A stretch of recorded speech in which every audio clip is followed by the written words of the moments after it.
invitation. Tell Pastor Singleton I said hello. I will do that.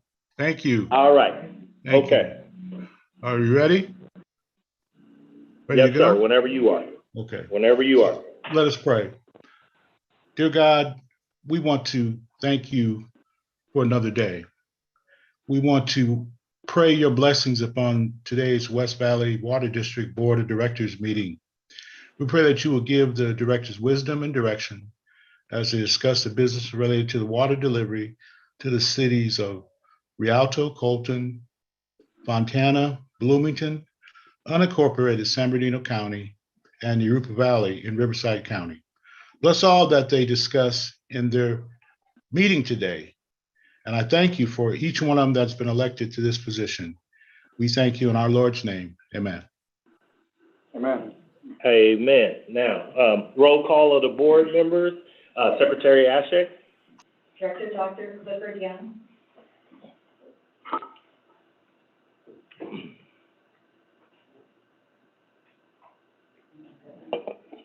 Director Greg Young. Here. Director Dr. Michael Taylor. Present. Vice President Kyle Crothers. Present. And President Channing Hawkins. Present. Okay. All right. Next up is to adopt the agenda. Do we have a motion? I'll make the motion. Okay. Is there a second? I'll second. All right. There's been a motion and properly seconded to adopt the agenda. Seeing no discussion, Secretary Ashe, call for the vote. Director Greg Young. Yes. Director Dr. Michael Taylor. Yes. Vice President Kyle Crothers.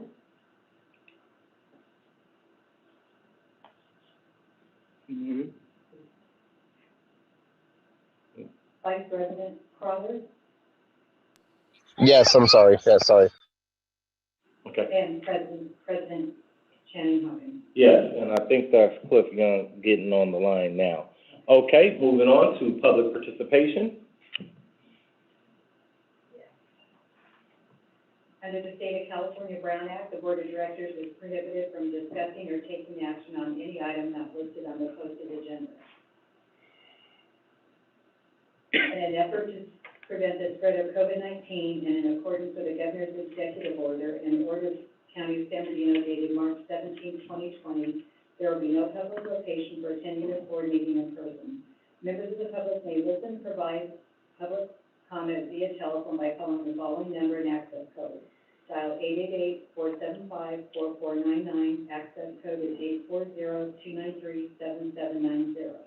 Or you may join the meeting using Zoom.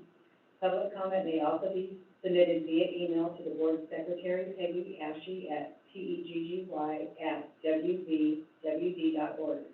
The webinar will also be available for public view by visiting the district's website. Okay, Secretary Ashe, have you received any emails? I have not received any email. Okay, is anyone on the line that wants to make a comment? Going once, going twice, 3 times, there you go. All right, Mr. Elrod?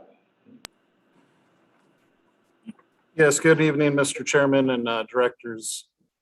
Is this the appropriate time to talk on item number 3?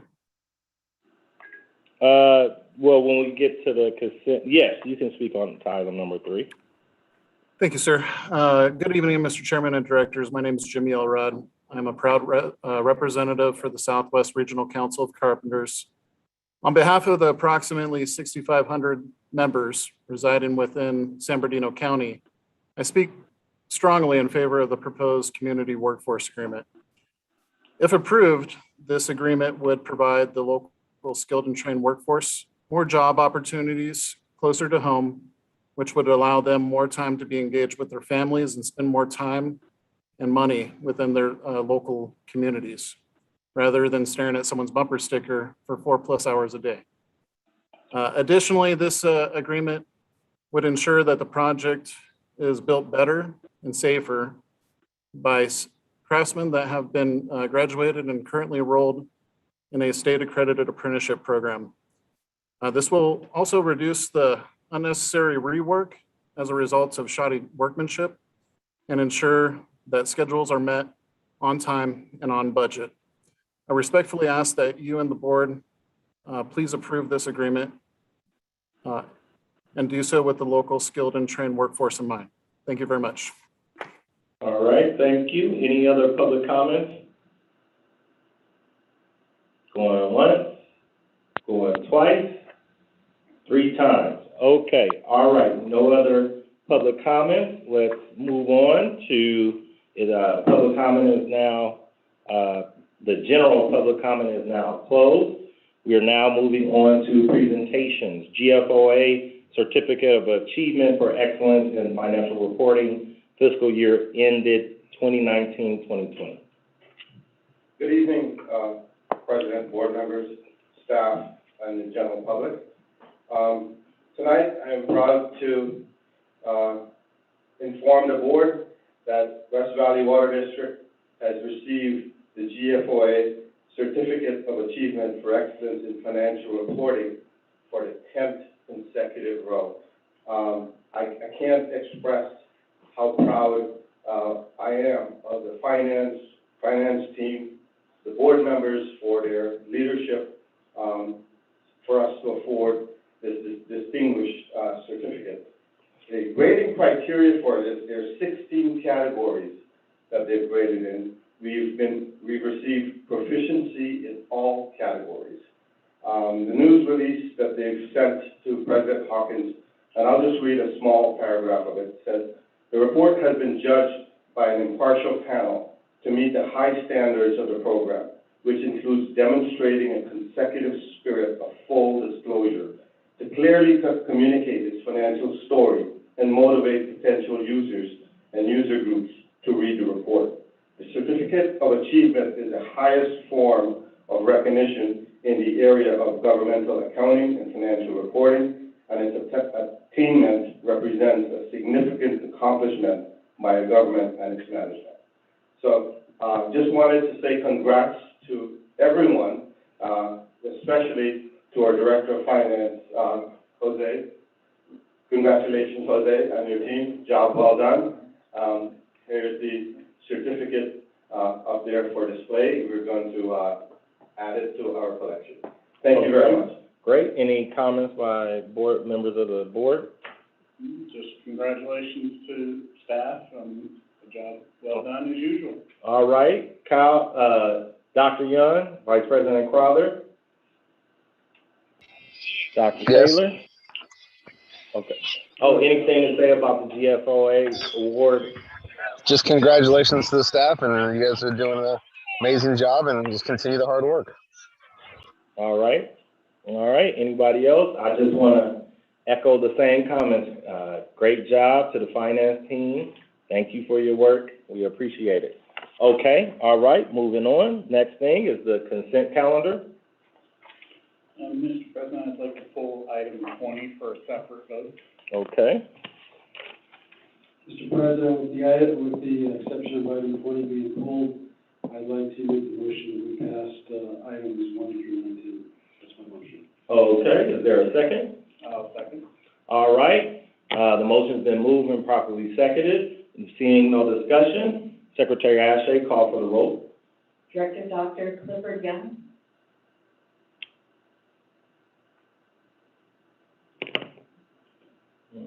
Dr. Young, I believe you're on mute. Oh, see.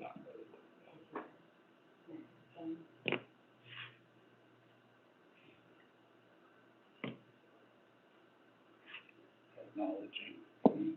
Yeah. Dr. Young, you're on mute.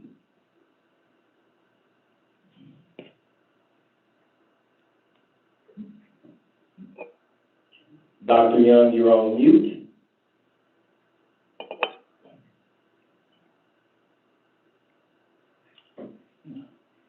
Okay. Oh, there he is. All right, there he is. There he is.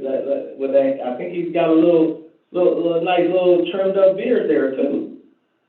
Yep. Now we're back in. He's still on mute. Shall we continue? All right. Director Greg Young. Yes. Okay. Director Dr. Michael Taylor. Yes. Vice President Kyle Crowther. Yes. and President Channing Hawkins. Yes. Okay. Dr. Young, going once. Stephanie, shake his head or. Blink your eyes. Dr. Young, Dr. Young, Dr. Young.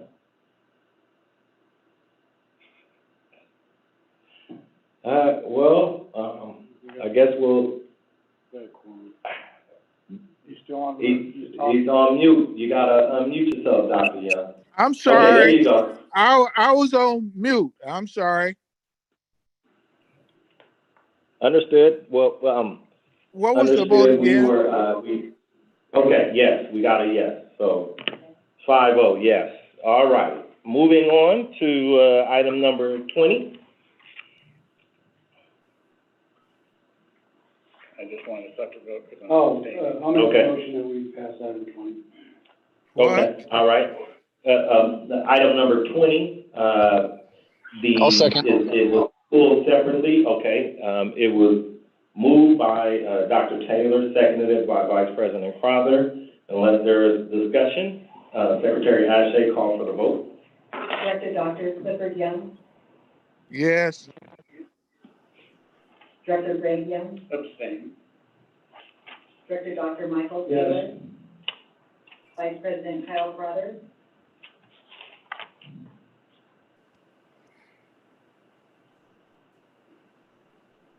Vice President Crowther, Yes. and President Channing Hawkins. Yes. Okay, moving on, to business matters. First item up is, item number 21, adopt resolution number 2021-22, initial study, mitigated negative declaration for the Oliver P. Romer water filtration facility expansion project. Is there a motion, discussion? I think we have I don't need any Oh. discussion. Yeah, we don't have any discussion, it's just Yeah. I'll make the so- motion that we adopt the item. Okay, the motion's been made. Is there a I'll second? second. I'll second. There's a second. We'll give it to God. Okay, Vice President Crowther with the second. Seeing no discussion, Secretary Ashe, let's, tally the vote. Director Dr. Clifford Young, Yes. Director Greg Young, Yes. Director Dr. Michael Taylor, Yes. Vice President Kyle Crowther, Yes. and President Channing Hawkins. Yes. Okay.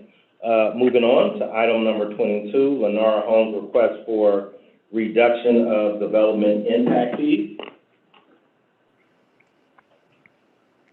We're gonna have a discussion on Is there any, discussion, presentation discussion? There's no, they don't have any presentation. we just have the, staff report, and, we're open for any questions. Linda does have a few minutes to, share with us the process that we did to get to this point. Is Okay. Lenore present? I believe I at least see, a representative of BIA, and I think Jeff Smith is a representative of Lennar. So they are present. Okay. All right. So Linda? Thank you very much, President Hawkins. This process was actually a lengthy process.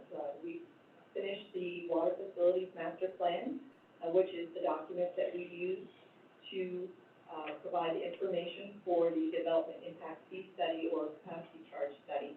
After the water master plan was adopted by the board, we contracted with a firm to prepare the report. That started early or mid last year. We brought that to several committees and to the board for their consideration between the beginning of the year and May or June, I believe. And I'm open for any questions that the board may have regarding the process. Yes, I have some questions. In regard to Lennar Homes, had already started their project in terms of the process itself under the last, set of, fees or rates that we had? had, prior to any changes? I'm not sure what you mean by that. Process, in other words, they had an agreement, they cost out their construction of their projects based on our fees at the time, prior to any changes that we were looking at doing to our rates. So we do not have an agreement, with Lennar for any certain fees. Right. What I'm saying, that's not my question. My question is this. During the time that they costed out their expense to do their projects, they were basically reading off our fee chart or whatever it is that we have. Is that correct? That is correct. Okay. And they were doing this prior to any anticipated rate changes that we had. Is that correct? That is, I'm trying to establish a time frame here. yes, we were in the process of doing the study as Okay. they were working on their project. Was there any communication with you or anybody from our office with them about the potentiality of a rate increase? Not to my knowledge. Oh, okay. I understand that there was maybe some letters or something that were sent out.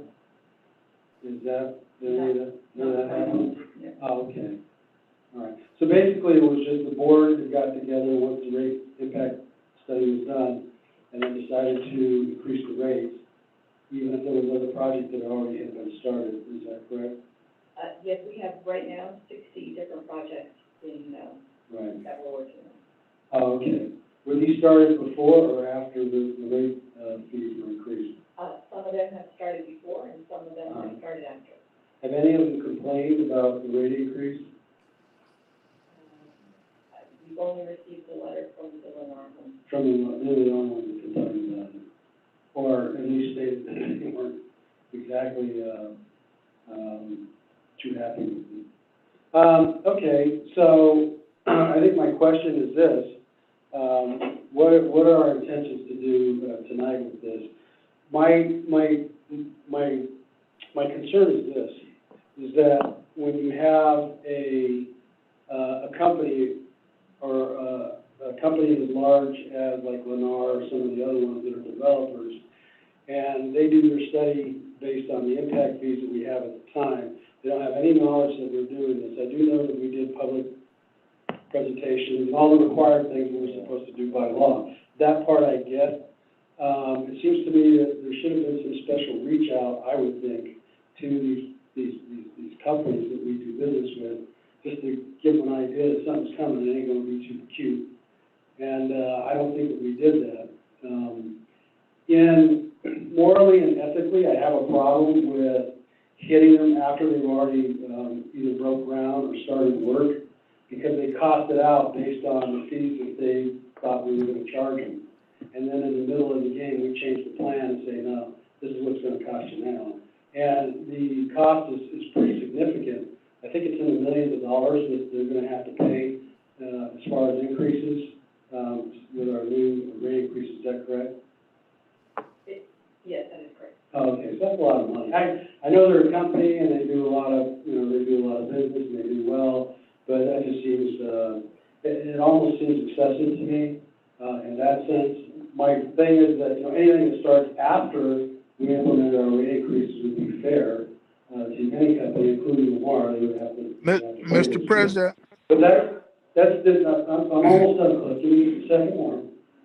That's only my concern about that. So, that is my concern. Mr. President, Dr. Young, you're recognized. who? Dr. Young, you are recognized.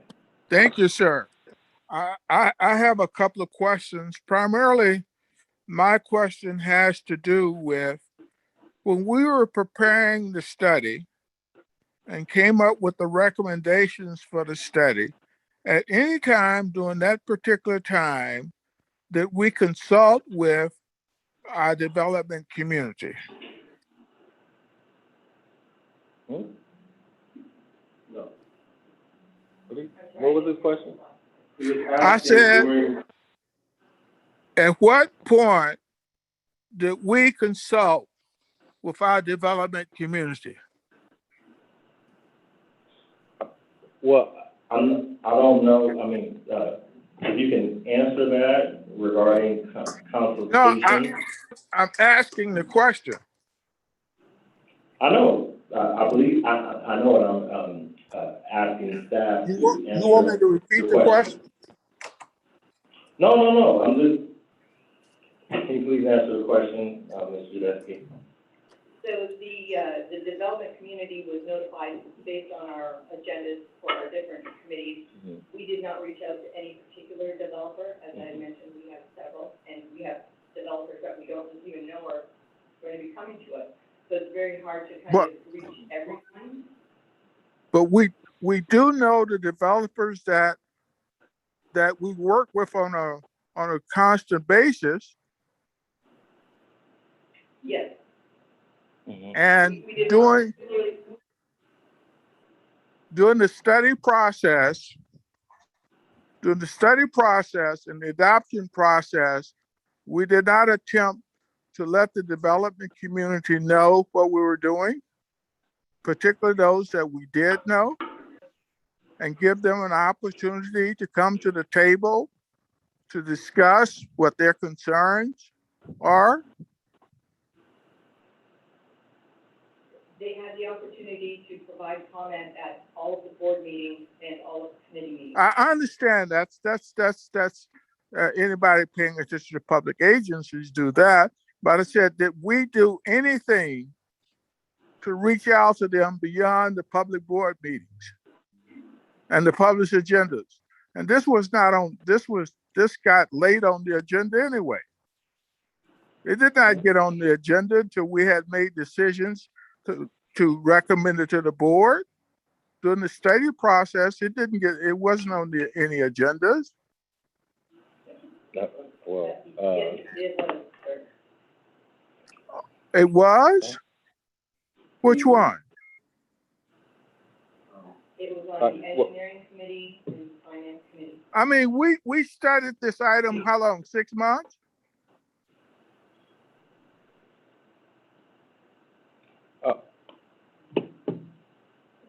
My concern is, as a public agency, we go through and we comply with the Public Records Act and Open Meeting Act and all of that, but we make none effort that I know about, and I wish that someone would tell me, whereby we said to the development community, this is what we're proposing.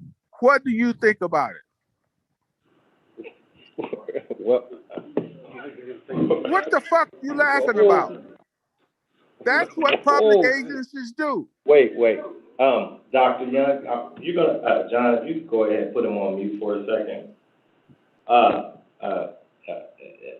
Just for a moment, everyone, as far as the type of language and conduct that we're gonna have this evening, please refrain from using any expletives. I know everyone is very passionate in how they feel regarding public policy or our staff regarding their work.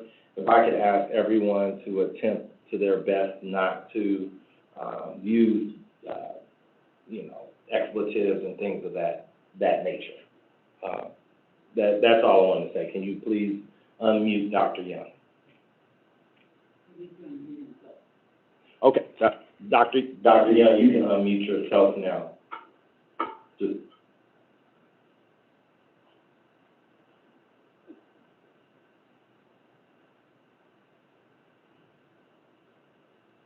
Okay, Dr. Young, you can unmute yourself. Okay, well, he's probably having a drink of water or something to cool down a little bit. So, if you could, Director Young. Thank you, President Hawkins. Linda, I have a few questions for you and then also for the general manager. So I can recall probably since the day I first got here, some 8 years ago, you and I have been having this conversation about the need to do a rate study. Is that about right? My memory still pretty good on that? And would it be fair to say that despite just the fairly extensive list that we have on page 796 of the board packet, that only takes up the number of meetings we've had on this topic since we chose a firm, would it be fair? how far back has the engineering committee been discussing this very item and the need to do it on approved, or public, meetings of the committee? I mean, I can think we've been talking about this at least for a couple of years solid now. Would that also be a fair statement? I don't have the dates, but that will be Yeah. correct. Okay, so we have 11 dates before us of meetings that were publicly noticed, it was on the agenda, and then however many more meetings if we really went back and dug on this. So this has hardly been a state secret, would that be fair to say? That's correct. Okay. Now, Mr. General Manager, you know, I had a fairly lengthy conversation with the BIA and Mr. Smith from Lennar a couple nights ago. Was there a letter which was sent to the BIA regarding this increase? Not to my knowledge, no. No? All right. So it was just the public meeting which we were holding? Yes, it was all the public meetings that we were holding. We also had the item placed on our website for access. Mm-hmm. Okay. All right. Linda, what is the number of units, do you know, for these two developments? I believe there's 776 for the River Ranch project, Mm-hmm. and 198, I believe, for the Montreal. So we're about 1,000 units, then, or more or less, you know, rounding. Now, I actually asked Lennar about the proposed prices for these homes, and, you know, we're looking at homes that are going to be somewhere between the neighborhood of $400,000 to $500,000. So while $4.26 million is a fairly big hit, certainly for anyone in business, and I having a business background and certainly appreciate that, that works up to about less than 1% of the price of those homes. Now, let me ask you this question, if someone, and maybe Ricky can also answer this, because I know that collectively we've discussed this a lot. If we took out all the developer-funded projects from our capital budget, about how big is our capital budget after we take all that out?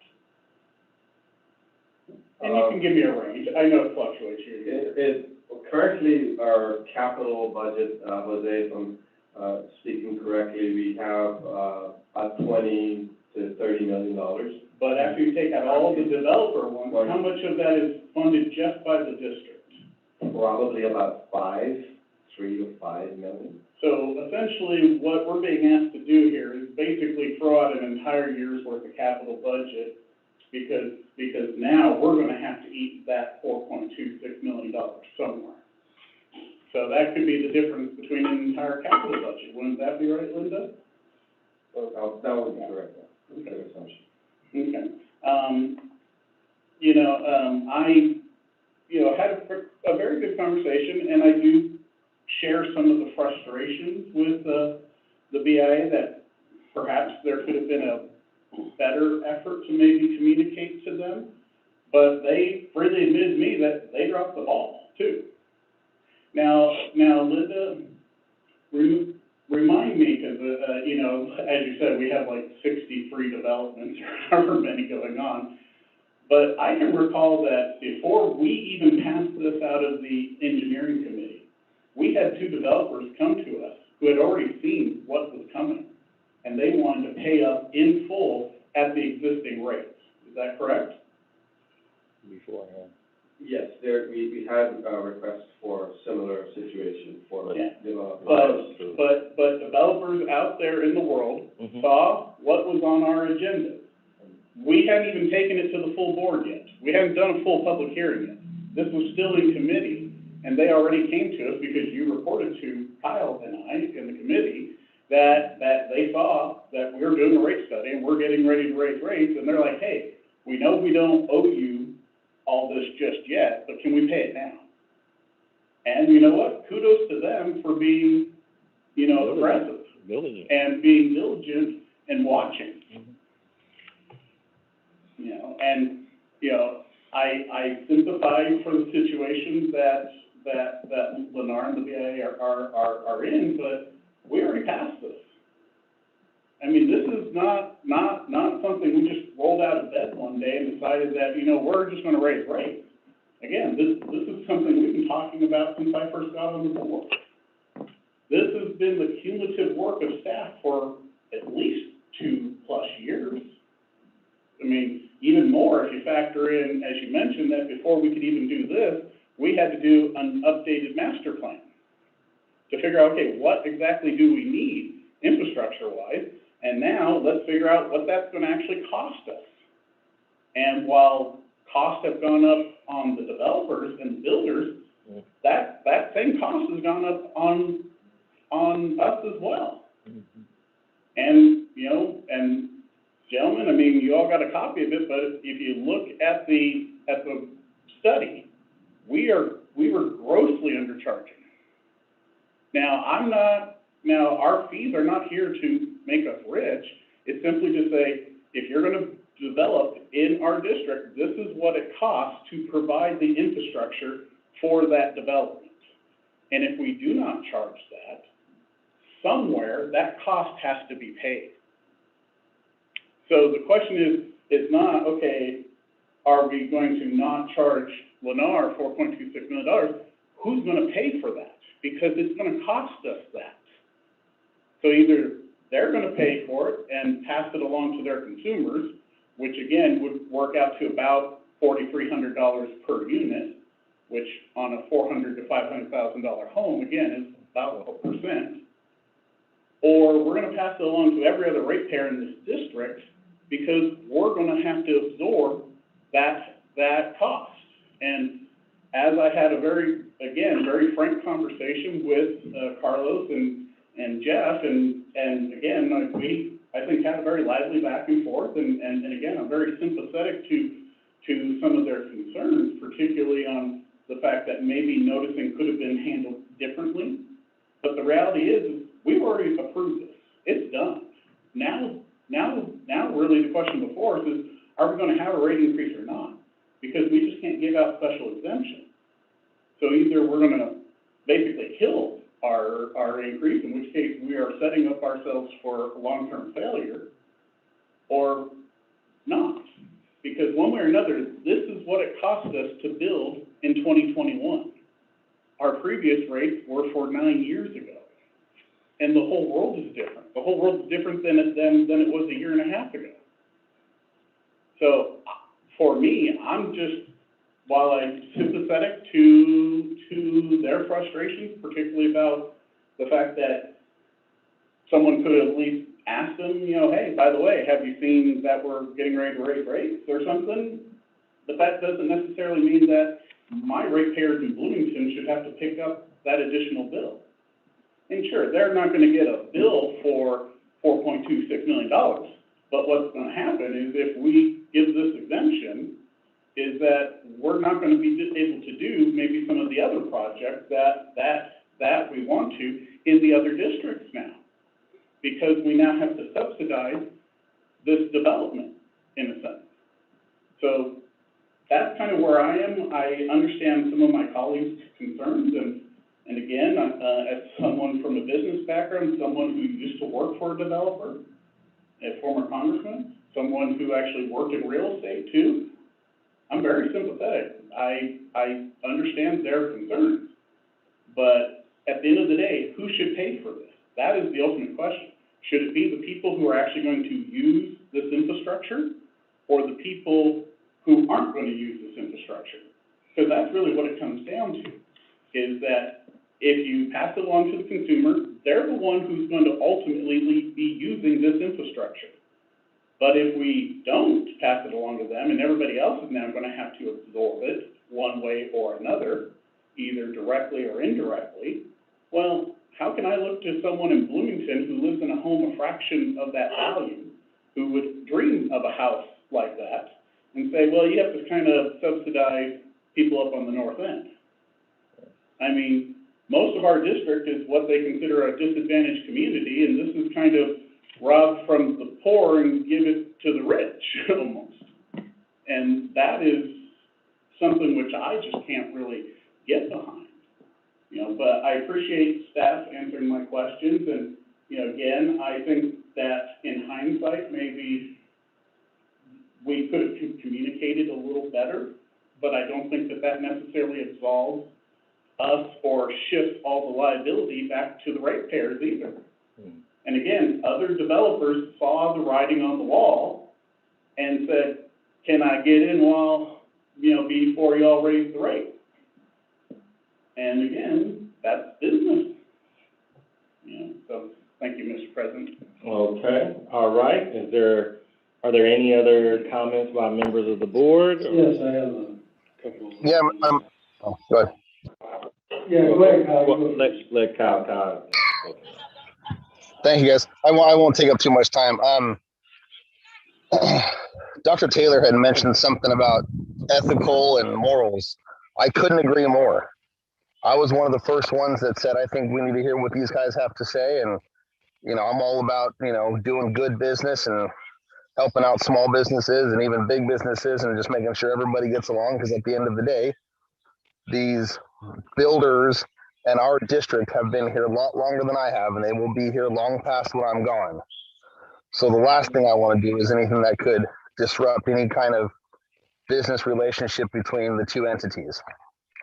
So I agree with Dr. Taylor on that standpoint. However, there are some other issues. I've had multiple conversations with Carlos, as well as I spoke with Jeff recently the other night, and I'm very sympathetic as well to all of their concerns. At the end of the day, they are a business, and I understand how that works. They have a budget, plans changed, it disrupted their budget, it disrupts the business. I am very sympathetic for all of that. I really, really am. Dr. Young had mentioned about how, you know, did the district reach out to these builders or anybody that we do business with for a long period of time? You know, my concern would be is if they do business with us for a long period of time, did they reach out to us? Because clearly some people got the memo. So, you know, obviously, was there a breakdown in communication? I couldn't agree more. Could we have done more as an entity? I couldn't agree more. However, unfortunately, we are here now. I think there were shortcomings on both sides of the fence. I think this is a learning opportunity for us as an entity. You know, we've had an unpopular change in upper level staff at our agency over the past years. We've had a lot of growth and change in the way we do things, and this is all part of the growing pains and learning curves. Dr. Young made some great points as well. We are here now. This has been approved. At the end of the day, you know, other than your morals and ethics, I've got morals and ethics to the ratepayers that elected me into office. And there's no way I could support giving just a carve-out deal to a vendor or a contractor after the deal has been made, just because this is what the rate was back when they first started this.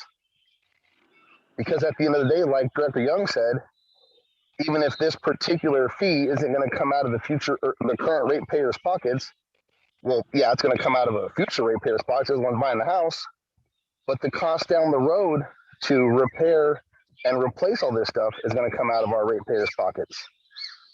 So for us to sit up here on the dais tonight and say, yes, let's give these guys a $3 million break. Could you imagine what our ratepayers would say about that? You know, so I'm very sympathetic to both sides of the fence. I've had in-depth conversations with staff and with, you know, Carlos and Jeff, and I appreciate you guys' time. And to this moment, I'm still up for entertaining an idea that could work. Unfortunately, where I think we're at right now is we either stick to what we approved or we scrap the whole thing and start all over. And I can't swallow going with the latter. So I'll give the rest of my time back to Dr. Taylor, and we'll talk again soon. Thanks, Kyle. Just a couple of things. One, Greg brought up the point that, we have different companies that we do business with. We're not the city of Los Angeles. We're not the city of San Francisco. I mean, we're a pretty small community in terms of our district. And it seems to me that we've done business with these different entities that maybe it's more of a personal relationship that I look at it as, even though it's business. Because we're growing out here and things are changing. I get all that. I do understand the need for a rate increase. I strongly agree with that. I agree with Greg, believe it or not, on this. It's been long overdue to increase our rates. In fact, we are one of the districts that has, in terms of water rates, the lowest rates around. I mean, people are real happy with us in terms of our water rates. But, so we are doing a rate increase for our contractors and developers to come in. That I get, I understand that. It was the timing of this and the fact that, that I think that we're small enough to where we could have reached out to them and the developers that were currently doing business. We acknowledged that they were doing work, they were in the process of doing what they were doing, and they were under the impression of the rates, and then we made the increases. I understand we did everything legally, but, there's the legal part of it that you can do, follow the numbers and do it legally. But then there's the other flip of the coin. We have in law enforcement we call the spirit of the law or the letter of the law. I'd like to think that my officers would go with the spirit of the law. Letter of law is due quite often, but there are those occasions where we go by the spirit of the law. And this is one of those cases that I see where I think that on our behalf that we should show that there's some understanding that, yeah, we could have did a little bit more in terms to reach out to our developers and let them know, hey, this thing's coming. And, so what do you, just so you know, we're going to increase the rates. And, at least give them that heads up. The other thing, too, is that, Greg talks about the amount of money that we're going to have to eat. Ricky, could you educate me on this? Prior to us doing our rate increase, are we eating all kinds of costs right now? Can you say that again? Greg is saying that we would have to pass the cost of this, that if we do this, to give them a special dispensation or exemption for the ones that already started, that we would have to pass those rates on to our customers, pass the expenses on to our customers. So what I'm asking is that, if that in fact is so, prior to this rate increase taking effect, are we passing costs on to all these costs on to our customers based on the rates we had before? No, because we wouldn't have these costs. Oh, okay. So there would actually be no impact to us then, is what I'm hearing. Yes. Yes, right. You're building nine. No, I get all that. I trust me, I get all of that. I'm just saying that, as it's not happening, we're not eating any costs, we're not passing anything on to our customers. But now that we've passed this, then this would go into effect, in a sense, that's what it looks like. I understand about how figures can figure and figure. There's an old saying, I won't say it publicly, but I understand how things work out. I've done a lot of budgets myself. I love Mike. So, and the last point I want to make here, the last point I want to make here is, Ricky, in your staff report, just for public record, what is going to be the recommendation of the staff report?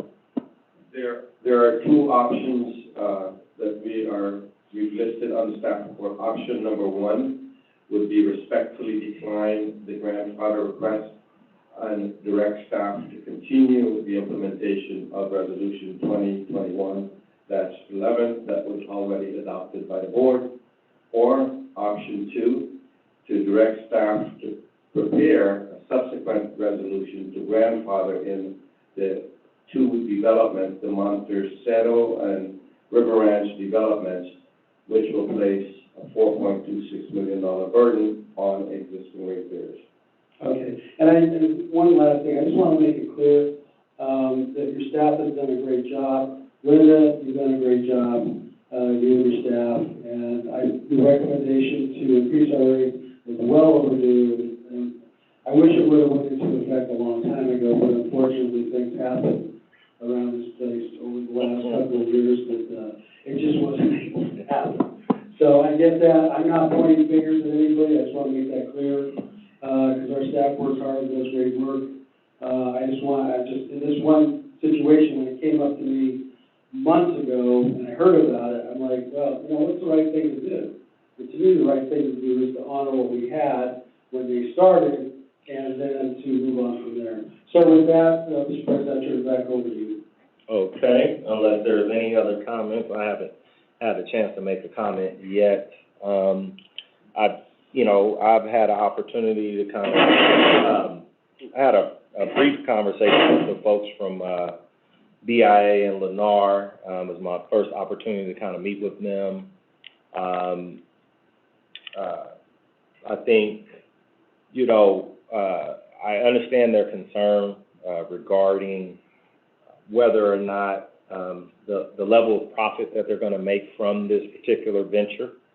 And I think at least in the discussions I had with them, they weren't able to describe a loss of jobs, a loss of opportunity or inability to build. I think they, at best, because I was informed that a few things were proprietary regarding how much profit they would make, their costs, how much they expected to make.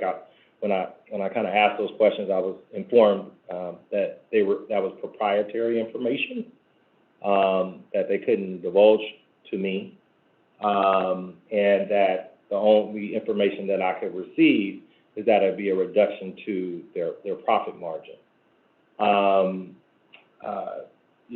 that's what they described as a hardship.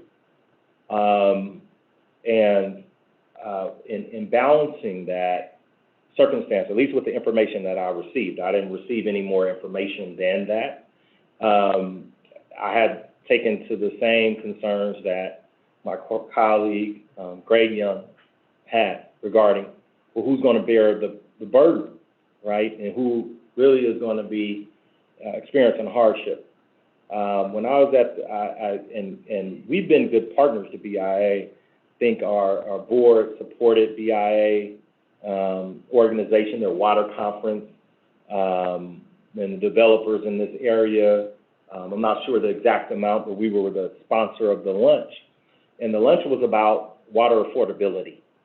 And the discussion about water affordability, as most folks may or may not know, our state is facing a billion-dollar crisis as far as water affordability and individuals' abilities to pay.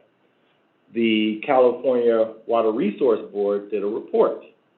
They identified 7 communities that had the largest amount per capita of individuals who are struggling to pay their utility bills, and particularly water utility bills.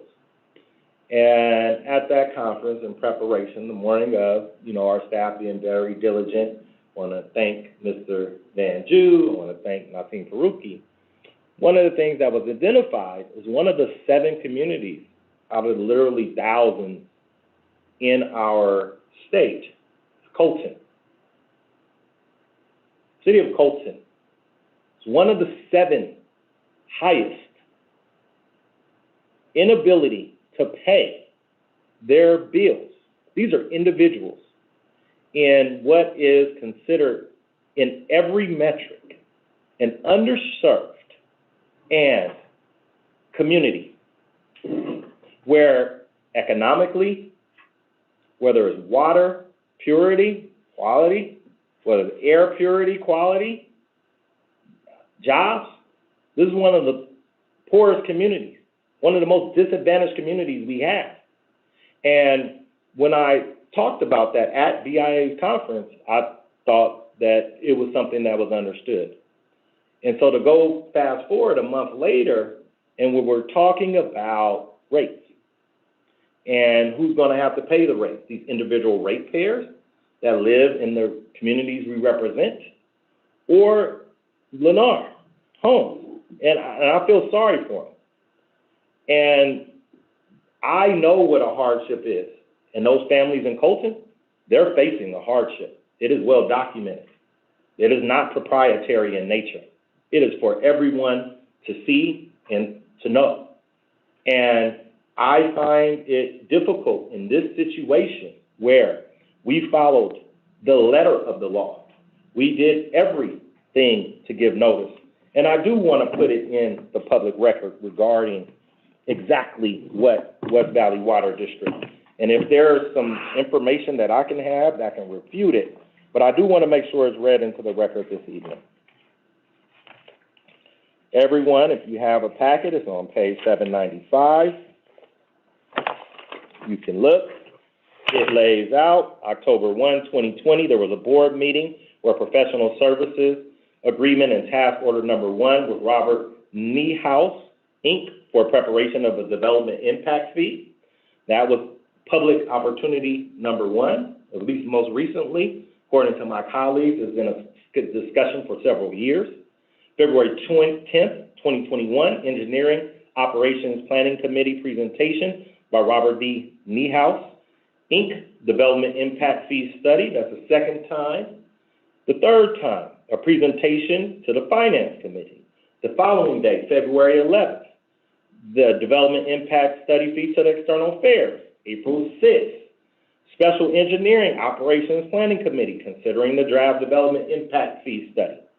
April 7th, 2021, Special Finance Committee consider draft Development Impact Fee Study. April 14th, Engineering Operations Planning Committee consider draft Development Impact Fee Study. April 14th, again, Finance Committee, the same. May 11th, 2021, public notification, Development Impact Fee Study first posted for public review. Public posting continued to June 3rd.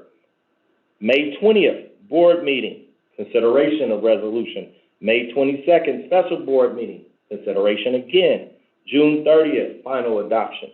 According to our records, which have not been anywhere contravened in any shape, form, in any conversations that they've had, there's been 1, 2, 3, 4, 5, 6, 7, 8, 9, 10, 11, 12 different instances within the last year that someone, I don't know that either works for Lennar, works for the BIA, did not do their job.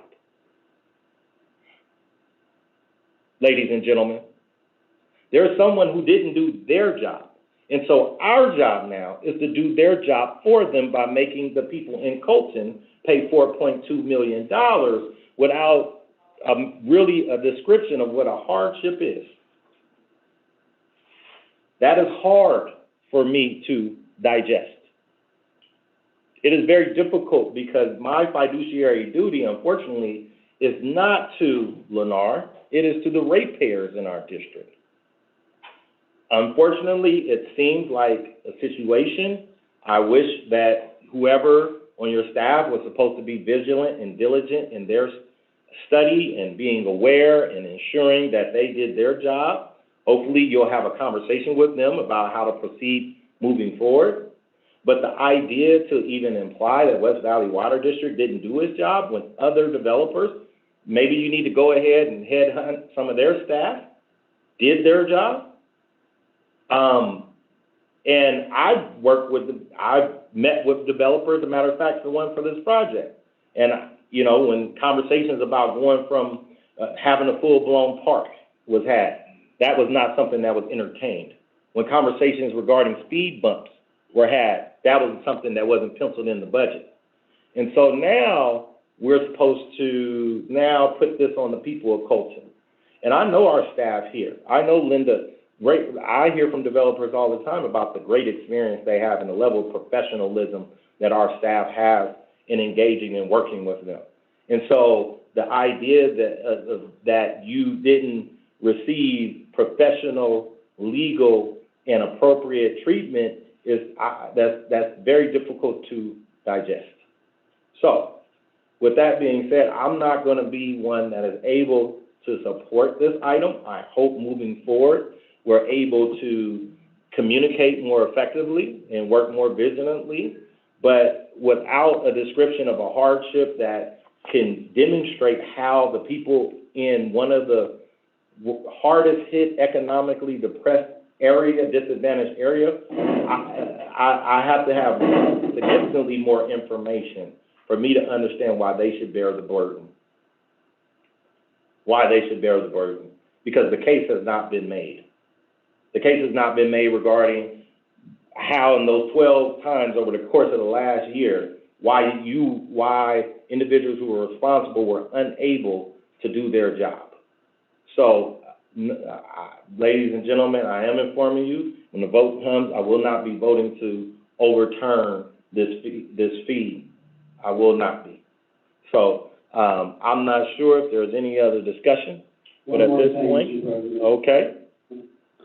Sorry to drag this on. Hey, one other thing, I do remember attending some of the meetings that you listed out, and we did do everything, the right way, the way it's supposed to be done. The only thing that we didn't do, at least I don't remember, we never had any discussion about, if this was going to affect our current contracts or current developments that were in progress. I don't remember any of those types of discussions, at all. That's the one thing I do know. I just assumed, silly me, that the projects that were underway would just be grandfathered at the same rate they had started it at. But they say you should never assume anything, so. But yeah, I mean, we followed the numbers, we did everything right, and like I said, it was just a bad assumption on my part. I thought maybe the rate increases would take effect for the projects that we're going to start to do, but that was just me. Anyway, that's all I have. Thank you. All right, I think there is public comment on this item, Secretary Ashe. There appears to be public comment. Can you please, John, make sure we, no, we should have taken that first. I apologize, we should have taken it first. So, 3 minutes, make sure we have it up here to comment on this item. I'll let you,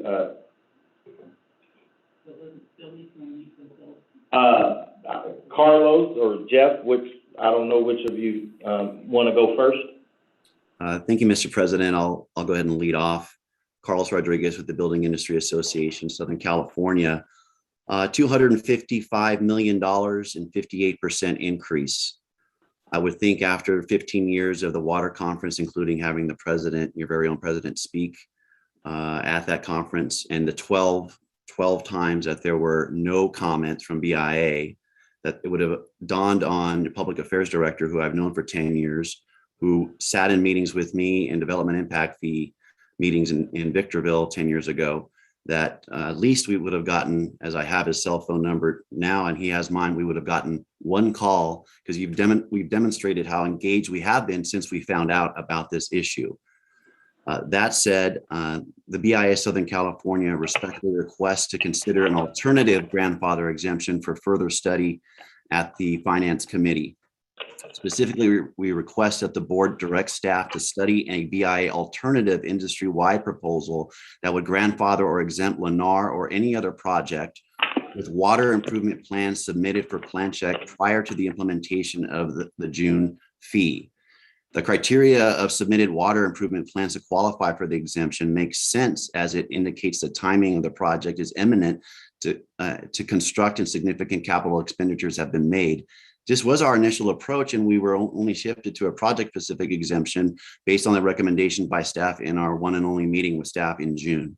To be clear, we respectfully request that the board direct staff tonight to coordinate with the BIA to review this alternative proposal and discuss at a future Finance Committee meeting to determine how many additional units would qualify under this new proposal to exempt any project with water improvement plans. Please keep in mind, our alternative proposal would reduce the total exemption amount to Lennar Project Areas 1 and Project Area 4 at River Ranch, and would not be eligible for the grandfathering, and therefore reducing the total grandfathering by about 207 units. That's what we're proposing today by this alternative. The impact of this alternative approach to Lennar would reduce their grandfather exemption by approximately $800,000. Please keep in mind the total grandfather exemption for consideration at this time represents less than 2% of the total $255 million capital improvement plan.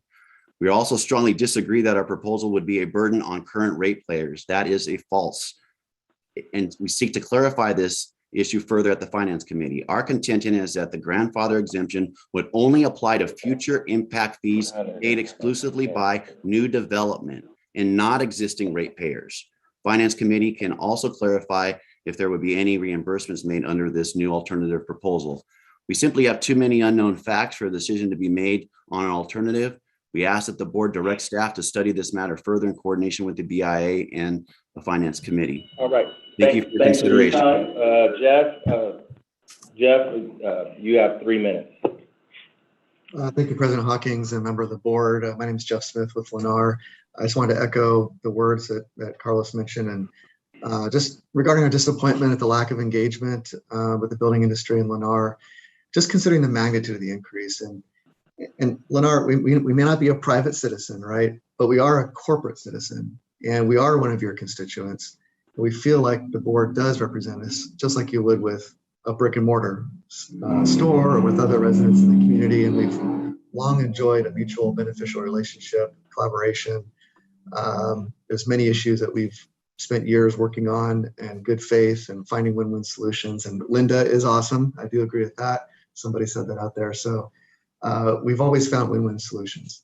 And that's kind of what makes this increase so surprising for us. I mean, certainly if the district were to raise the rates on those ratepayers that you're mentioning or small businesses by 58% overnight, there would be public relations campaigns, there would be outreach, there'd be engagement.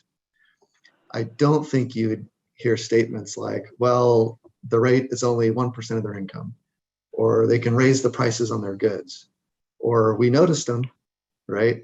I don't think you would hear that. And it all comes down to the magnitude of the increase. And that's just where we're coming from. This is a position of fairness and even-handedness.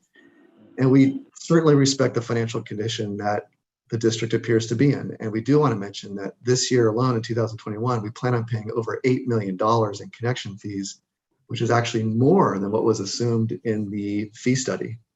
That's just us. That's not including other builders. So we're confused by the staff report, which says that the taxpayers must pay for the burden of this grandfathering proposal. I think what staff is saying is that in the future, there's going to be a gap between revenue and the CIP costs. What we're saying is the 4.3 million, that's only 1.7% of the total CIP of $255 million. 1.7% is a rounding error on these types of studies. And what we think should happen is, just like what the report recommends, every 3 or 4 years, you revisit the report, and you can employ a strategy that this board employed very wisely. This board employed a strategy called option 1A, where you have catch-up years. There's no reason why 3 or 4 years from now, you can look back, readjust the revenue, readjust the costs. And if you still have that shortfall, you can do catch-up years.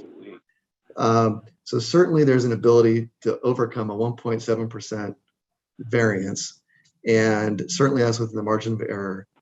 And we respectfully request that we consider a proposal that Carlos mentioned. Growth should pay for growth. There's no reason why this needs to be a burden on any sort of taxpayer, ratepayer. Growth needs to pay for growth. So as Carlos mentioned, we did go back, we did look at. Okay, Jeff, thank you for your time. We appreciate your comments. With that being said, Secretary Gashay, can we call for the vote? Need a motion? Is there a motion? I'll make a motion, Mr. President. My motion would be that we bring this item back for another meeting after it's been taken back to the Finance Committee to be looked at for a possible exemption based on all of the conversation that I've had here tonight and others. That's my motion. Okay, is there a second? Going once, going twice, going 3 times, motion dies.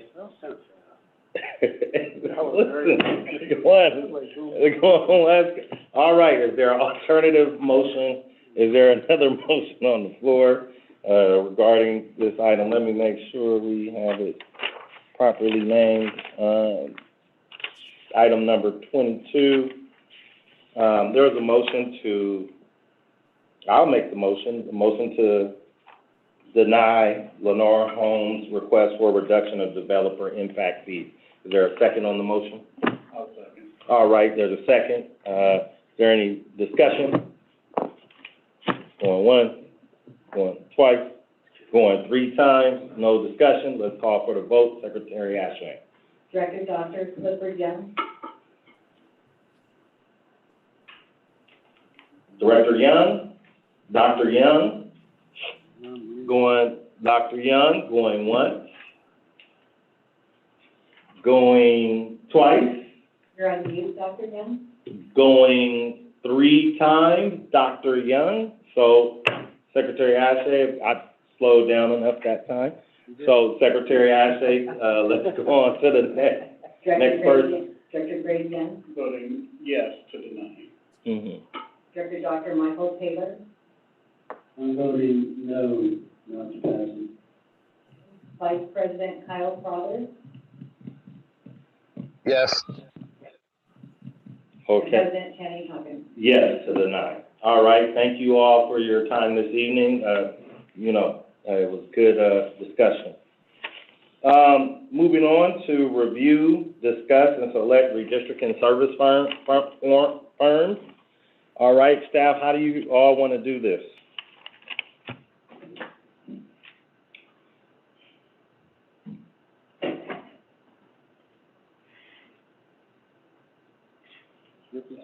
Ricky or Nasim, one of you all. Public Affairs, Director of Governmental Affairs, Ms. Nasim Faruqi will take the second one. Good evening, President Hawkins, members of the board. Tonight, we do have proposals for you to review. We also have there are 3 proposals that were forwarded from the committee, staff, for the board consideration as a whole. The External Affairs Committee recommended that this be reviewed by the entire board, seeing that it does impact all the board of directors moving forward. There are 3 proposers that we have here that are in attendance tonight. We did open the RFP for a period of 2 weeks. We received 5 proposals, and 3 were recommended to move forward onto the next process, in the process. At this time, I would like to go ahead and present the 3. We'll go, each firm will have 5 minutes to present, followed by Q&A. And at that point, it's up to the board on how they would like to move forward. Okay, do we want to you said each one is going to give a 5-minute Yeah, we'll go ahead presentation? and start with, it looks like first on the list is Lucian Partners. I apologize if I didn't say that correctly. Lucian Partners, please, Daryl Lucian. Yes, can you all hear me? Yes. Okay, very good. Thank you all. Daryl Lucian here, principal at Lucian Partners. Thankful for the opportunity to submit a response to the RFP that the West Valley Water District has put out. I'm joined by one of my partners who is a sub-vendor in this endeavor, Counselor Chris Scannell from the Nielsen Merksimer Law Firm. Again, we're pleased to present. I think we bring a lot of experience as far as redistricting is concerned, as far as community outreach is concerned. And definitely as far as the legal side is concerned, we're actively working with multiple clients throughout Southern California and to a larger extent individually throughout the state. And I think that we've had an opportunity, hopefully, to assemble a compelling package that shows that we're capable of performing the needed data analysis, capable of conducting community outreach and establishing an online and web presence for the district to be able to effectively communicate with your constituents, proactively programming with the appropriate staff in order to successfully facilitate that. And then obviously providing some measure of legal review and scrutiny to ensure that any districts, any changes that are made to district lines will withstand highest levels of legal scrutiny. And so we're thankful to bring that to the table in our bid I'm going to turn it over to my partner as well, Counselor Chris Scannell, to provide a few words. And then I think we'll take any questions that you might have about the specifics of our proposal. Thanks, Daryl. Just a little about our firm. Nielsen Merksmer is one of the leading political and government law firms in California, and one of our specialties for the last 40 years has been redistricting and voting rights. And we've been doing this work for public agencies, hundreds of public agencies over the last couple of decades. We have about 50 redistricting clients up and down the state right now, and also the state of New Mexico. So this is one of our key practice areas, and we would welcome the opportunity to work with you on your redistricting process. Thank you, Counselor. And with that, West Valley Water District, please let us know if you have any additional questions. I did have one question for you all. I see here our staff did put together a report. It says that Lucien Partners, your initial cost is $75,000. Legal services included, no, but there won't be any additional cost outside of the $75,000, correct? We're anticipating that based on the conversations that I had with Mr. Faruqi, that we will be able to meet that target and provide all of the necessary services for that amount. Okay, thank you very much. And I see here that you worked with Central Basin. You've also worked representing various law enforcement as well. We've done a variety of different work as it relates to redistricting. Aside from the number of public agencies that Counselor Scannell has just mentioned, we're doing work with a few water agencies. Again, aside from other types of public agencies, that includes Central Basin Municipal Water District and also the Water Replenishment District within Los Angeles County. And then, yes, as it relates to the respective areas that each firm typically practices in, we have a broad swath of clients where we have been asked and successfully performed community engagement, outreach, digital engagement and outreach, cartography, demographic analysis and data analysis, as well as legal review, counsel, and scrutiny. Okay, thank you. All right, those are my questions that I have for you. Anyone else have questions for? No, I don't have any questions. It's not very qualified. Yep. Moving on, Mr. Faruqi. Yes. Thank you, Daryl Lucien. And next, we have Bear Demographics and Research, Andrew. I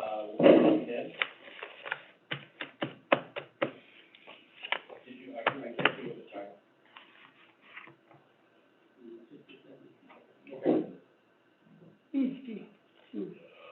At the end, I'll go ahead and go over costs and different services that they provide specifically.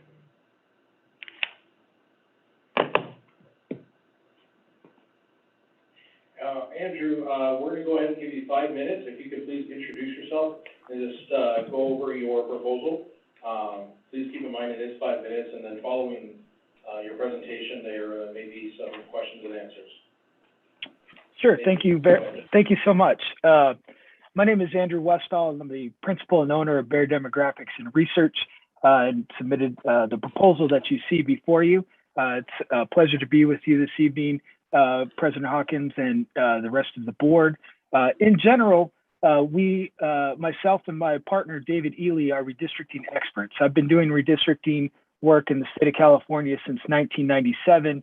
And as you can see from Mr. Ely's curriculum vitae, he's been doing redistricting since 1987, right? So since the 1990 census, and as I said before, I've been doing this work since the 2000 census.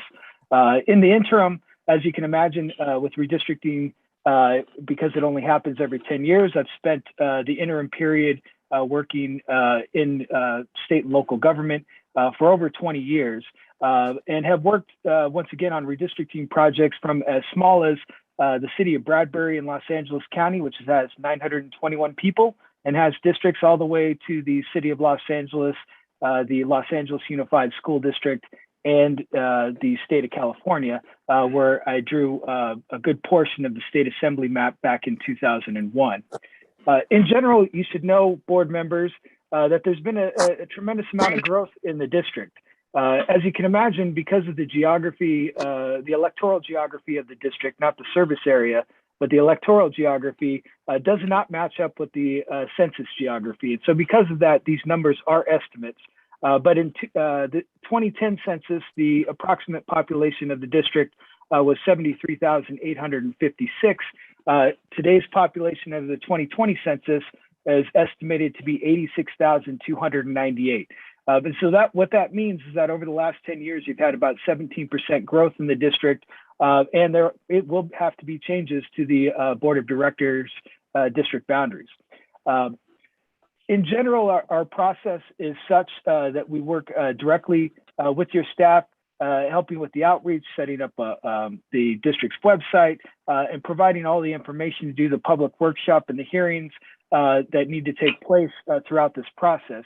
You may be familiar with SB 594, which just passed and was enrolled a couple of weeks ago. And I don't know if this conflicts with your charter, because in the RFP, the charter said that the deadline would be in June, but that law that's now in place would require the district to be completed by April 17th. And so certainly we're more than capable of meeting that particular deadline. In general, as you can see from our proposal, our costs are much less than the other proposers before you today. A big chunk of that reason is because we don't have the overhead that they do. We certainly have a legal option with respect to our proposal, but both David and I are legal experts as well as demographers. And what I mean by that is we are recognized legal experts in the areas of redistricting and the census at both the state and federal court levels. And both of us have done quite a lot of different types of litigation, David more so than I as an expert witness. And so that just gives you a flavor of the things that are in the proposal and that we're capable of doing. Just so you know a little bit more about myself, I'm actually a graduate of Etiwanda High School. And so I grew up in the Inland Empire. I'm certainly very familiar with the cities that are in the district. Just give you a couple of examples. For Director Young, I have been to Bloomington Christian schools. I'm sorry to see that they had closed, but we used to go down there at least once a year and pick up wrestling mats for large wrestling tournaments at Etiwanda. And then for Director Dr. Young, you may recall this back in 1992, the first time I went to Cal State San Bernardino when I was a student at Chaffey Community College, was to see Maya Angelou at the university while you were a professor there. And so as you can see with my last closing comments here before opening to questions and answers, I'm certainly very familiar with the geography of the area, with the people in the community, and we really look forward to providing this service for you if you would have us. And so with that, Mr. President, I'll turn it back over to you and happy to answer any questions.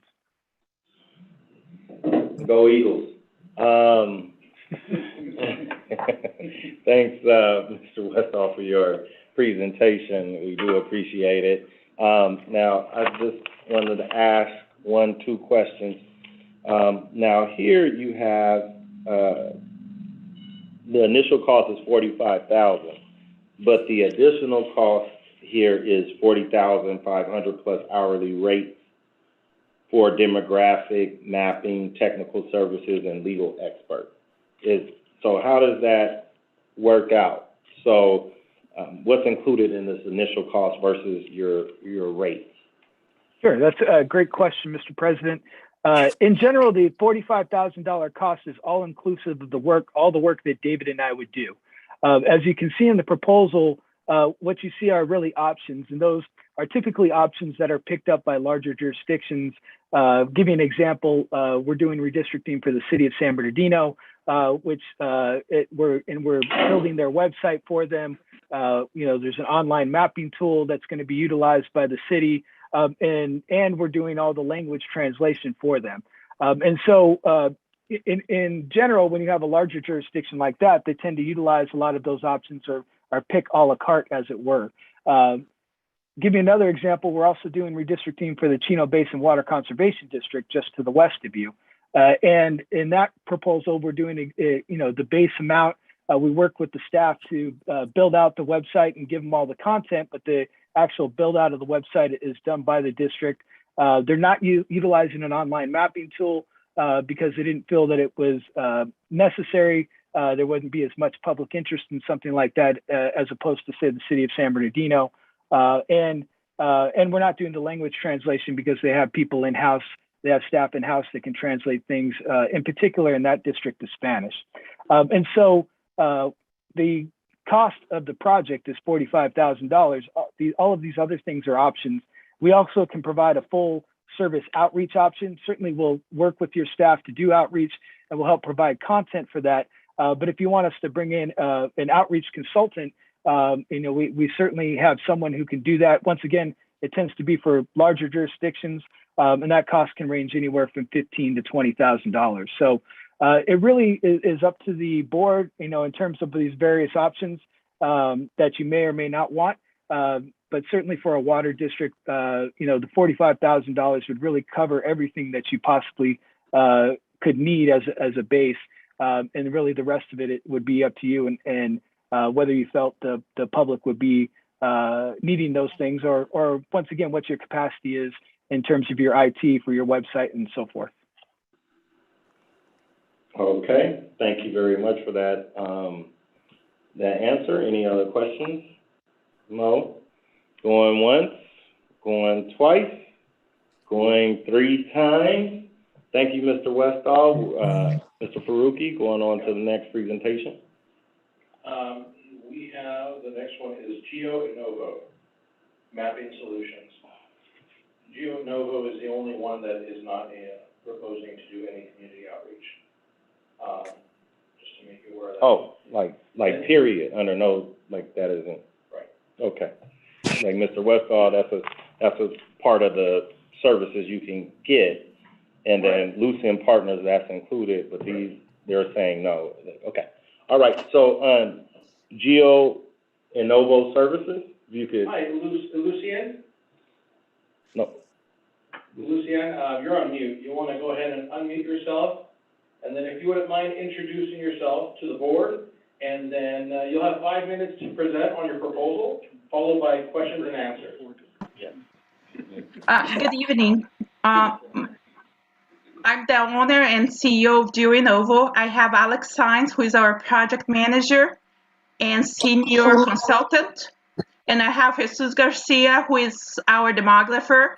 Alex will be doing the presentation next. Thank you. Good evening, board members. Thank you for the opportunity to present today.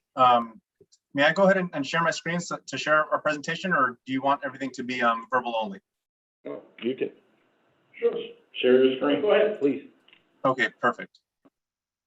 Pulling up the presentation now, and let me know when you all can see my screen.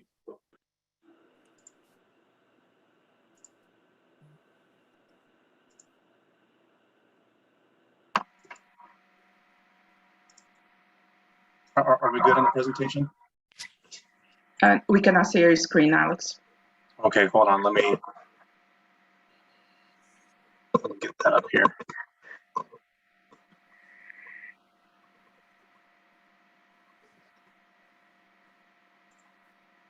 Okay, I'm sharing my screen now. Let's hit share. You should be able to, okay. Can you see my screen? Yes. Okay, perfect. Once again, good evening. My name is Alex Saenz, and I'm the project manager for GeoNovo Solutions. Today, I'll be providing an overview of redistricting and the demographic analysis services that our firm can provide to West Valley Water District. The GeoNovo team is a woman-owned business and Esri business partner that provides the best of GIS and demographics experts backed by over 60 years of experience. We have supported multi-agency GIS projects and have decades of experience with U.S. Census data, including a 5-year demographic statistician with the U.S. Census Bureau's Population Division in Washington, D.C. We deploy industry-leading technology solutions to help the board of directors and community members complete the redistricting process in a fair and inclusive way. Our expertise with redistricting and communities of interest ensures West Valley Water District will meet all requirements for federal and state voting laws, including Section 2 of the Federal Voting Rights Act, the California Voting Rights Act, and the California Fair Maps Act. GeoNovo has several years of experience in redistricting projects to ensure that voting districts adhere to federal and state voting laws. Our team of GIS and demography professionals will provide information for public hearings to assist the board of directors and execute the redistricting process in a fair and transparent manner. We will develop draft district maps and consider community input throughout the process, again, through our use of industry-leading technology tools. And our experience and proven approach ensures West Valley Water District will create population-balanced district boundaries, minimizing exposure to legal risks and challenges in the future. Our team of GIS demographic experts enable us to deploy technology solutions that encourage participation and transparency throughout the redistricting process. We will provide a public-facing digital mapping tool for community input, enabling the community to create draft districts and identify communities of interest. Our interactive dashboard provides a wealth of demographic information in an easy-to-use web-based mapping tool. And redistricting is all about geography, data, and empowering the community through a fair and transparent process. GeoNovo has the expertise and is prepared to help the West Valley Water District accomplish all of these goals. Our proven process for redistricting projects maximizes chances of success while minimizing exposure to risk down the road. Project planning and demographic analysis is completed early on to set the tone for the project. Community engagement ensures that community members are able to participate and stay informed throughout the process. Additional community engagement beyond demographic mapping services may be contracted separately by West Valley Water District at their discretion. Community input, demographic analysis, and voting laws are considered prior to presentation of any map candidates to the district. And last but not least, our team will work with the district towards adoption and implementation of the final district map. Thank you for the opportunity to present to the board of directors today for West Valley Water District, and we are glad to take any questions you may have at this time.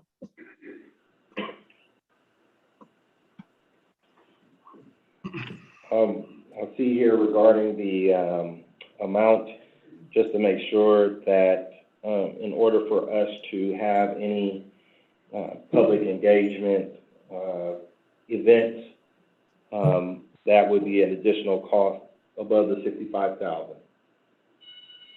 Yes, so the tools that we're providing can be used to assist with community engagement. So our mapping and demographic services, we will provide information and input for all the public hearings. We will provide tools that allow the community to create draft districts and communities of interest.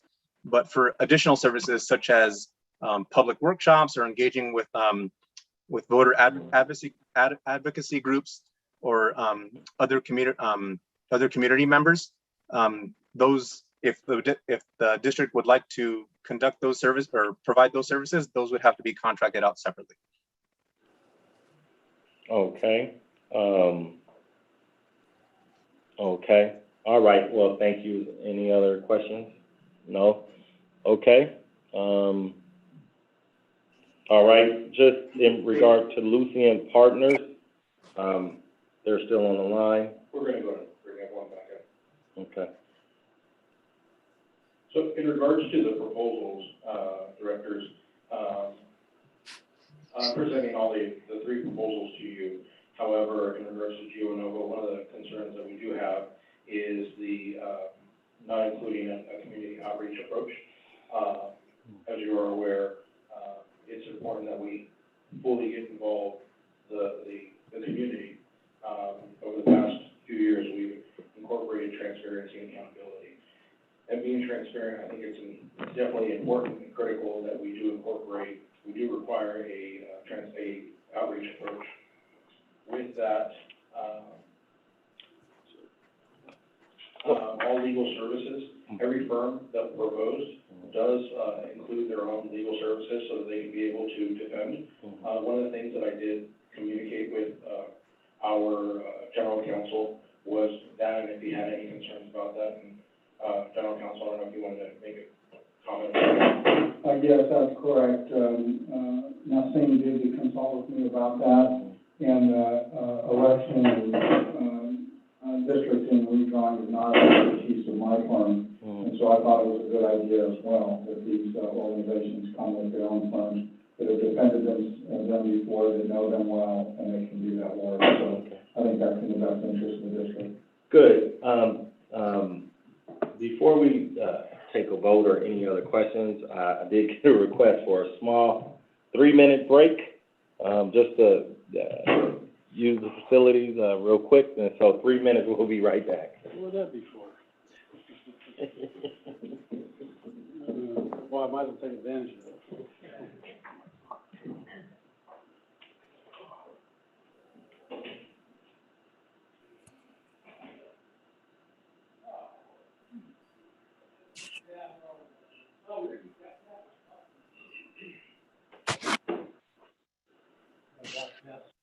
There's another one here. Remember? Everyone forgets about that. Not on camera, am I?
All right, this meeting is resumed. Mr. Faruqi? Sure.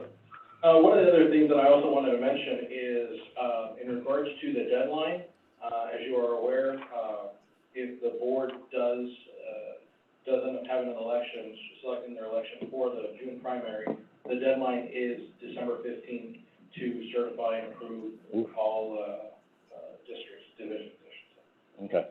So that's definitely important to have. So whoever the board does select, we have to be confident that they'll be able to deliver within that timeline, as well as have a community outreach approach, as well as we are a very diverse district. Mm-hmm. So we are recommending that we do sign on for all options, mapping tools, and other languages, including Spanish. Mm-hmm. And in-person meetings or? In-person meetings are, okay. Okay, all right. Are there any questions from the board regarding any of the proposals? No questions, just comments and feelings.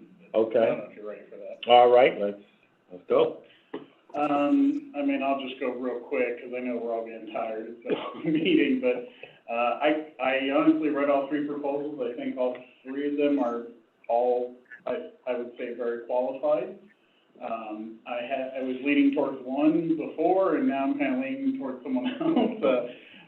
But, I mean, one of the things which kind of stands out to me is something which I know we've talked about as being important, but I think this is one of those things where I think it should be really important, is having someone who is either local themselves or has a lot of experience locally. And to me, you know, Bear and Genevo, you know, kind of fit more into that mold. I know Genevo, and I'm probably butchering that a bit, but I know they're based in Marietta, but I know, Mr. Westall discussed all his local work in the area, and I like that, it's a firm that is doing work with other agencies in our local area. I think that that's extremely critical. And again, nothing against the Lucian partners. I mean, again, very, very well qualified, but they're all based in Sacramento and the Bay Area and LA, and I didn't really see any mention of any work in our area. And to me, that's something I want to see as a director. I mean, again, not to say they're not qualified, not to say they wouldn't do a good job, but I would say right now, just kind of the way I'm feeling, I would probably say Bear would be my 1A, and then Genevo my 1B. I think either one of them, but I would say the fact that the Genevo doesn't include the outreach is a little bit of a concern. I would share that, which you, Mr. Faruqi, had kind of pointed out too. So to me, I would kind of lean towards Bear at this point, just as someone who knows our area, is working with the Water Conservation District, working with the city of San Bernardino, grew up here in the area and knows the area. To me, we can kind of talk about the cost of the additional services, and that's important, but, this is something we only do every 10 years. So, if we're going to spend a little to do a good result, I'm perfectly willing to do that, because I think it's important that redistricting is that critical, that we do all the bells and whistles, and that we do a very thorough outreach. And I'm glad you brought up the timeline, because that was one of my big comments I'd written notes about last night was, is this going to work with our possibly accelerated timeline? So that's just kind of where I'm at with it, gentlemen, and would be interested to hear where everybody else is. Mr. President? Oh. Mr. President? Yeah.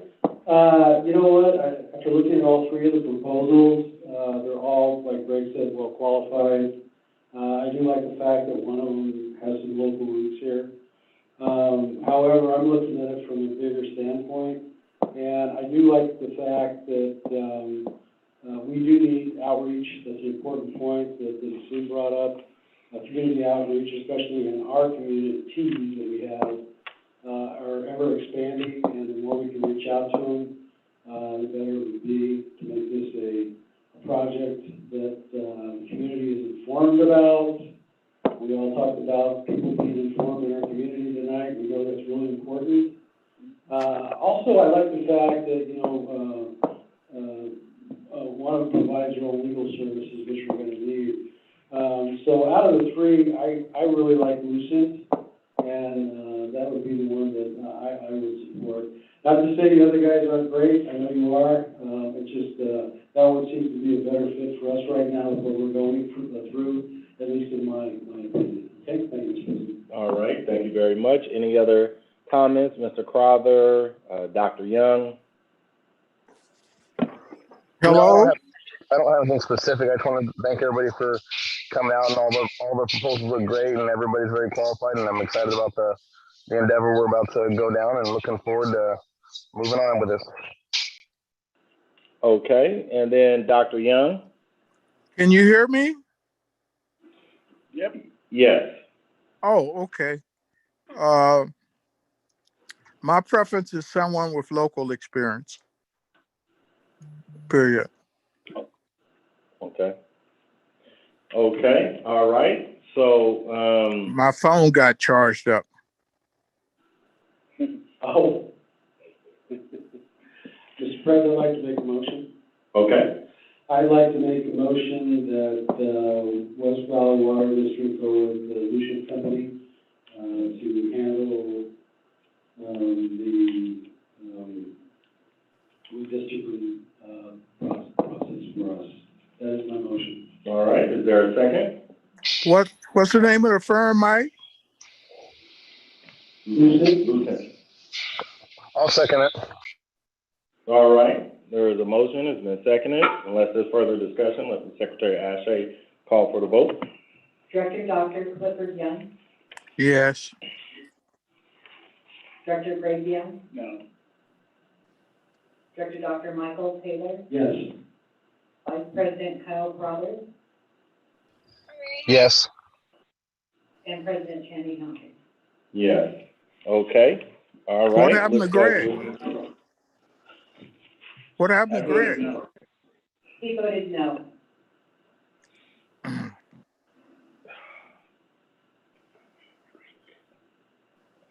I'd like to thank the proposers for submitting Yep. the proposal for consideration. Definitely took for your time.